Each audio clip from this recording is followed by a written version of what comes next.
Metal Deck de Acesco, el entrepiso que se adapta a todo tipo de estructura en una presentación de Al Oído.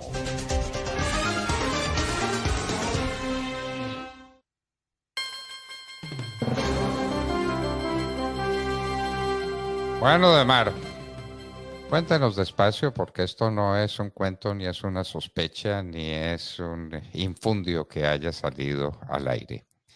Esto es dolorosamente cierto. ¿Cómo fue el apoyo que recibió Petro por Twitter desde Rusia para su campaña presidencial? Cuéntenos usted. Mire, doctor Fernando, en las últimas horas se conoció el archivo desclasificado que es parte de la nueva tarea que ha empezado el CEO de la red social Twitter, Elon Musk, y que viene divulgando un conocido periodista estadounidense, Matthew Taibbi, editor de Substack. Pues resulta que lo que ha puesto en conocimiento es un hilo de Twitter donde publicó el día de ayer unos documentos que prueban una injerencia indebida, por supuesto, desde Rusia en el debate político colombiano. Los archivos demuestran las tendencias, las cuentas que ayudaron a los electores y a los ciudadanos a pensar en Gustavo Petro. Utilizaron, por supuesto, una infinidad de cuentas falsas, cuentas fake, que conocemos en las redes sociales como bots, de robot. Utilizaron hashtags para poder posicionar la marca de Gustavo Petro, como por ejemplo, numeral Pacto Histórico, numeral Petro Presidente 2022 y Petro Presidente de Colombia 2022.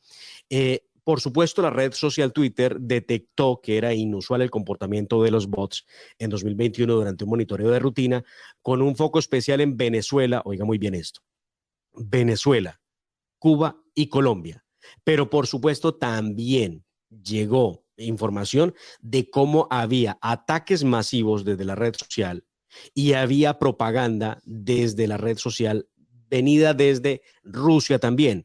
Claro, hay que sumarle Venezuela y Cuba, donde también llegaron ataques. De hecho, recuerda usted, siempre se habló de las famosas bodegas de Petro, las petrobodegas, y lo tomaban como un chiste, como si fuera una mentira, como si no existiera, cuando resulta que sí era verdad, existían las tales bodegas, y hoy Elon Musk nos revela que sí existieron con documentos en la mano. Ahí están los desclasificados de Twitter que pondremos en nuestras redes sociales, por supuesto, para que ustedes vean lo que ha descubierto Elon Musk y lo que ha publicado Matt Taibbi, que es el periodista norteamericano que lo acaba de dar a conocer al mundo. ¿Cómo se escribe el nombre del periodista para que la gente que no... Claro, se escribe su cuenta de Twitter y ya mismo se los voy a poner acá en nuestra conversación de chats para que ustedes puedan ingresar. Es más, en este instante, mientras les estoy hablando, estoy aquí copiando el link para que todos lo tengan, pero se escribe el nombre del periodista, que usted me lo pregunta, doctor Fernando, para quien lo quiera buscar, se escribe M-A-T-T espacio T-A-I-B-B-I, Matt Taibbi. Matt Taibbi. Bueno, queridos amigos, ya lo saben ustedes y ya saben también que el ELN dijo que no es verdad que haya un acuerdo bilateral al fuego, de cese al fuego. No lo hay. Simplemente a Gustavo Petro se le ocurrió y lo dijo con toda tranquilidad, sin contar con el ELN. Entonces, ¿qué pasa? ¿La orden del presidente de la República sigue vigente para las fuerzas militares? No atacar a estos grupos de bandidos con los que supuestamente hay un acuerdo bilateral, o las fuerzas militares están habilitadas para actuar. Esto es vergonzoso, doctor Fernando. El decreto que todos conocimos indica, por supuesto, que hay un cese bilateral y lo decreta de esa manera. Dice, entre otras cosas, decretar a partir de las 0 horas del día 1 de enero del 2023 hasta las 24 horas del día 30 de junio del 2023 el cese al fuego bilateral temporal de carácter nacional entre el Gobierno Nacional y el Ejército de Liberación Nacional, ELN, que podrá ser prorrogado previa recomendación que en tal sentido realizará el mecanismo de veeduría, monitoreo y verificación. Es el decreto número 2657. Pero déjeme insistir. Entonces el ELN dice, yo no estoy comprometido con eso porque nunca se mencionó el tema. ¿Está comprometido el gobierno? El gobierno está comprometido. La orden a las fuerzas militares está vigente para no atacar al ELN y para no atacar a los otros grupos con los que supuestamente se hizo acuerdo bilateral, porque ahora la pregunta es, si con el ELN no se hizo, ¿qué pasó con el Clan del Golfo? ¿Qué pasó con las disidencias de las FARC? ¿Qué pasó con los grupos con los que supuestamente se hizo acuerdo bilateral? ¿Qué pasó con ellos? No le Y digo le, que y le sí. sumo una preguntita, doctor Fernando, una preguntita que vale la pena.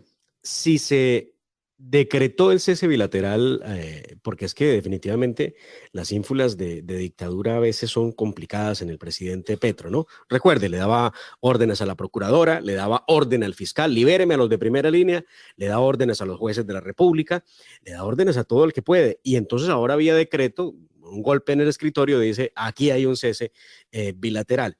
El ELN, en un comunicado que está publicado en la página de internet de este grupo terrorista, dice que no han discutido con el gobierno Petro ninguna propuesta de cese el fuego bilateral, por lo tanto, aún no existe ningún acuerdo en esa materia. Y como usted lo recordó en el editorial, lo que dijo el ELN es que en el siguiente ciclo, que es el que van a hacer en México, van a acordar una agenda y de ahí se verá si puede haber o no un cese bilateral.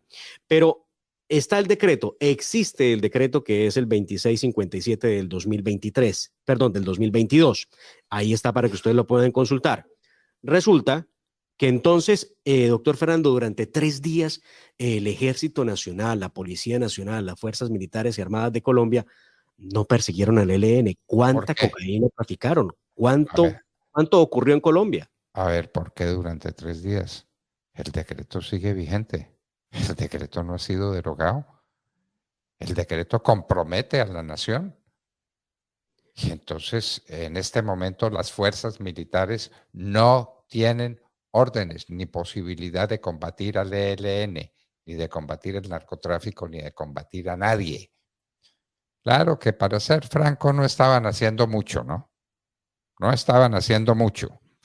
Pero una cosa es que no hagan mucho y otra cosa es que por decreto se les impida que obren. El decreto está vigente de mar, no son 3 días. Un decreto no lo deroga la declaración de un particular y menos de un particular mafioso y criminal como el ELN. El decreto es del presidente, lo tiene que revocar él Pues con es que otro decreto. parto de la base, doctor Fernando, que una vez el ELN le da semejante bofetada a Gustavo Petro en la cara y le dice, no sea mentiroso, nosotros no hemos pactado un cese bilateral, usted lo está haciendo porque a usted le parece, pero eso lo vamos a tomar. ¿Y qué tal el término del ELN? Tomamos el decreto como una invitación a analizarlo. Pero eso no es algo que vamos a hacer nosotros. Una vez ocurre eso, uno creería que lo primero que hicieron fue derogar, por supuesto, el decreto. Pero además, Sí, doctor Fernando, si lo derogaron está, mírelo, mírelo. Hay no, no, otro no, no, decreto. no, no, no aparece todavía, pues por lo menos no lo encuentro. Entonces no hay decreto derogatorio, entonces el decreto está vigente y vigente para las fuerzas militares. Quiere decir que el ELN no está obligado, no se siente obligado, no se siente comprometido, pero nuestras fuerzas militares y de policía sí lo están, por un decreto vigente del presidente de la República, que es el comandante supremo de las fuerzas militares y, y de policía, por supuesto. Entonces, Bueno, y entonces, aquí el presidente Gustavo Petro le da un golpe a la Constitución, al artículo segundo de la Constitución, segundo parágrafo, donde dice: las autoridades de la República están instituidas para proteger a todas las personas residentes en Colombia en su vida, honra, bienes, creencias y demás derechos y libertades, y para asegurar el cumplimiento de los deberes sociales del Estado y de los particulares. Decretar un cese, o sea, amarrar a las fuerzas militares, doctor Fernando, de cara al ELN, no significa acaso eso, haber violentado la Constitución, el deber de la fuerza pública de servirle al ciudadano, de protegerlo. eso es otro tema. Y tratándose de un decreto que no tiene fuerza de ley, sería demandable ante el Consejo de Estado. ¿Cuándo se pronunciará el Consejo de Estado para examinar ese tema que usted menciona? Pero por lo pronto, el decreto está vigente. El decreto debe decir, rige a partir de la fecha de su publicación. ¿Qué dice el decreto al final? Permítame que lo quite de mi pantalla. Ya lo busco otra vez, doctor Fernando, pero para darles el dato exacto de lo que dice al final. Si me da tiempo, mientras lo busco, doctor Fernando, le parece y le pido que por favor nos vayamos a otro temita que no es de menor importancia. Ayer escuchábamos al ministro de la Defensa hablar en distintos medios de comunicación sobre lo que pasó con los aviones de combate que iba a comprar el gobierno Petro. Y decía el ministro con toda tranquilidad que el COMPES se había vencido, que ya no tenía vigencia y que no había manera de poder comprar los aviones. Pues me parece muy bien que lo hubiera hecho y que salga alguien que conoce perfectamente del manejo de los asuntos administrativos en la presidencia. Salió Víctor Muñoz, que fue director del Departamento Administrativo de Presidencia, a aclarar que el COMPES, donde está el dinero para comprar los aviones, no se venció ni mucho menos caducó.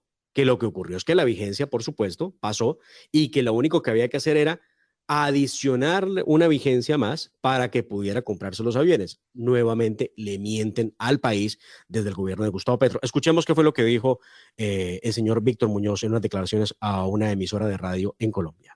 Efectivamente se hizo un COMPES, que es el COMPES 4078. Esto es un COMPES a 10 años y esa es como la primera claridad.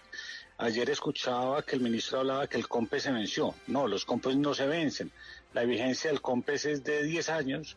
Este COMPES incluye compras no solo de aviones, sino incluye otras compras que son de importancia estratégica en temas de defensa, como defensa antiaérea.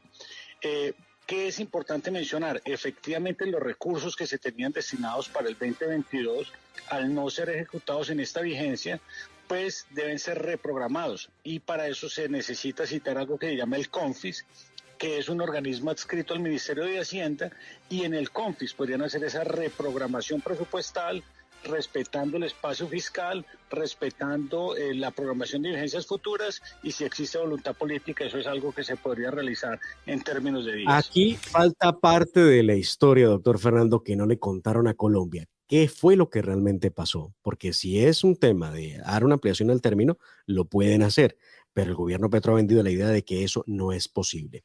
Y por eso traigo esta grabación tan importante de Víctor Muñoz. Y le tengo el dato que me pidió. Artículo 17, son varios los decretos, oyentes, emitidos el 2660, el 2659, porque con cada grupo pues hay un decreto. El decreto dice, vigencia, el presente decreto rige a partir de la fecha de su publicación, publíquese, cúmplase 31 de diciembre del 2022. Listo, está publicado, luego está vigente. El decreto está vigente y es obligatorio para el gobierno nacional. Está vigente. Está vigente la prohibición de atacar a estos grupos de bandidos. Está vigente la prohibición para el Ejército Nacional, para las fuerzas militares, para las fuerzas de policía de cumplir su deber. No lo pueden hacer. El decreto está vigente. Lo puede reformar el presidente con otro decreto de igual jerarquía o lo puede revocar. Pero mientras tanto, está vigente, Demar. No fueron 3 días. En eso estuvo usted absolutamente equivocado. Permito decírselo. Permítame partir de la buena fe de lo que corresponde, ¿no? Ayer mismo hubo una reunión en Palacio. Otro asunto que es muy complicado. ¿Cómo es posible que haya una reunión de alto nivel en Palacio con el comisionado de paz, las fuerzas militares, el presidente de la República, para precisamente hablar de lo que dijo el ELN cuando le dice que no es cierto a Petro, y es la hora y nosotros no sepamos cuál es la conclusión de esa reunión? Claro, y uno dice, si se dieron cuenta, tuvieron que haber revocado los decretos ayer mismo. También tengo que decirlo. Parto de el deber ser, por supuesto, pero en el gobierno Petro el deber ser no aplica, no funciona. Pero si lo hubieran revocado, tendría que estar publicado como fue publicado el primero. Claro, tiene razón. El decreto está vigente mientras no se modifique o mientras no se revoque. Está vigente. Las fuerzas militares no tienen capacidad jurídica para atacar al ELN. Y el ELN está muerto de la risa, diciendo eso no juega conmigo, eso lo vamos a discutir en México a finales de este mes. Y entonces ahí estarán las conversaciones y para eso usted designó un grupo de gente que lo representa y que vendrá y que aquí discutiremos. En México discutimos. Mientras tanto, el decreto sigue vigente si no se revoca, Ademar. Nos dice nuestro amigo Nicolás Goyeneche que el gobierno pues va a entregar las declaraciones sobre este hecho a las 7 de la mañana de hoy en la Casa de Nariño, en un par de minutos, en rueda de prensa donde va a estar el ministro del Interior Alfonso Prada y el de Defensa Iván Velázquez, además del comisionado de paz Danilo Rueda. Van a explicar al país cómo es esto, aunque ya salieron los defensores de Gustavo Petro, por supuesto. Oiga, esto es increíble, estas bodegas son una cosa muy seria. En las bodegas salen a decir que la extrema derecha salió con el ELN para darle una patada a la paz. ¿Ah? Esto es increíble. ¿Ah? La extrema derecha asociada con el ELN. No, hágame el favor. No hay lugar a tanta estupidez junta. Y permítame, leo un trino de León Valencia que escribió lo siguiente. Gustavo Petro hizo la audaz jugada de plantear un cese bilateral a los juegos sin tramitarlo con las fuerzas militares y con el ELN. Ahora es público y ampliamente aceptado por la opinión y respaldado por la comunidad internacional. Lo que procede es acordarlo con urgencia. Es que se nos olvidaba esa partecita, doctor Fernando. Tampoco lo sabían las fuerzas militares, no se habían enterado. Se enteraron por Twitter que había un decreto de cese bilateral. Bueno, se enteraron como se enteran los colombianos de los decretos, a través de su publicidad. Y los decretos se publican en el diario oficial. Debe haber un diario oficial donde aparezca ese decreto. En fin. Eso se llama la promulgación de las normas jurídicas. Ademar, llegamos a las 7 de la mañana a seguir investigando cómo fue la participación de Rusia a través del Twitter para promover la campaña presidencial de Gustavo Petro. ¿Y qué es lo que pasa con el decreto que declaró el cese bilateral al fuego de parte de nuestro ejército y de nuestra policía? ¿Sigue vigente o no sigue vigente? ¿O lo van a reformar por conversaciones en Palacio? Una nueva forma de hacer derecho. Bueno, Ademar, felicidades. Nuestros oyentes están muy comprometidos con nosotros. Estamos en cifra récord de oyentes. A seguir porque a Colombia hay que defenderla. Colombia no puede quedar en manos de una persona patrocinada por Rusia sin que lo sepamos. Y no pueden quedar vigentes los decretos sino hasta cuando se revocan. Nada más. Mientras tanto, su vigencia es plena. Estamos en un decreto que le prohíbe a nuestras fuerzas militares y de policía atacar al ELN, a las disidencias de las FARC, al grupo ese de bandidos narcotraficantes que hay en el Urabá, ¿cómo se llama? El Clan del Golfo. El Clan del Golfo y otros 2 grupos más. Eso es lo que está sucediendo. Hasta mañana, queridos amigos, a las 6 en punto y a escuchar La Hora de la Verdad. La familia Ramírez duerme tranquila porque su techo está bien hecho. Bien hecho como las cubiertas Asesco. Por su doble capa protectora, son ultra resistentes a la corrosión y al paso del tiempo. Para que tu techo quede bien hecho, exige calidad Asesco.